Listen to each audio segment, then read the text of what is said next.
कुणाचं नाव घेत नाही, कृपया मी माफी मागतो.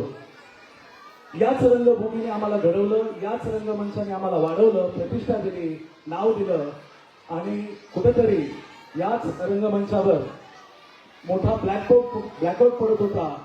कलाकारांनी देखील पाठ फिरवली होती आणि या बीड रंगभूमीवरची सांस्कृतिक चळवळ जी आहे ती कुठेतरी थंडावली होती. या पिढीचा कलेचा वारसा पुढच्या पिढीला देण्यासाठी आम्ही कलाकारांनी एकत्रित येऊन चंपावती महोत्सवाची स्थापना केली. या चंपावती महोत्सवाची स्थापना करत असताना साहजिकच अशा सांस्कृतिक सोहळ्यांना खर्च मोठ्या प्रमाणामध्ये लागतो.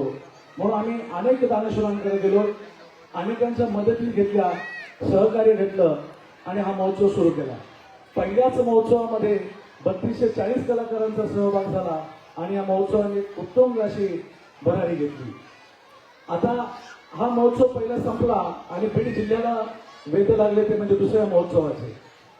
आता दुसरा महोत्सव घ्यायचा म्हणजे साहजिकच त्याच्यामध्ये तुम्हाला सांगतो खर्च लागणार होता आणि अशा पद्धतीने आपण जर बघायला गेलं आर्थिक स्वरूपात तर आपल्या बीडमध्ये जास्त दानशूरांची संख्या नाहीये.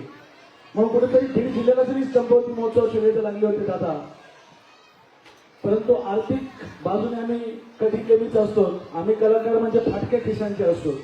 आम्हाला राजश्री असला तरच आमची कला मोठी होते. आम्ही पहिल्या वर्षी चंपावतीचा महोत्सव मोठा केला तो फक्त आमच्या नटराजाच्या सेवेसाठी केला होता. एक निश्चित श्रद्धा होती, करायचं एवढंच आम्ही ठाणलेलं होतं आणि हे 12 वर्षानंतर पहिला चंपावती महोत्सव केला. म्हणून तुम्हाला सांगतो स्वतः आम्हाला नटराज इतका प्रसन्न झाला की पुढच्या वर्षी त्याने सन्मानाने आणि दादांच्या रूपामध्ये आम्हाला दर्शन दिलं आणि वर्षानुवर्ष हा महोत्सव मी घेणार, तुम्ही काळजी करू नका, तुम्ही कलाकार आहात, तुमचा स्वाभिमान हा माझा स्वाभिमान असेल, कुणासमोर हात पसरवायचे नाही. म्हणून या बीड रंगभूमीवर आम्हा कलाकारांचा कणा आणि बाणा ज्यांनी टाईप ठेवला असे म्हणजे आमचे सन्माननीय अनिलदादा जगताप या महोत्सवाचा आत्मा आहे. त्याला राजकारणाच्या पटलावर राहून सुद्धा हा माणूस कधी राजकारणी बनू शकला नाही आणि माणुसकीचा महामेरू बनू शकला. आज हा महोत्सव यशस्वी आहे. हा महोत्सव दादा घेत होते, परंतु मला निवडून द्या, मी उमेदवार आहे अशी कुठलीही भूमिका आणि दादांनी या मंचावर मांडलेली नाही.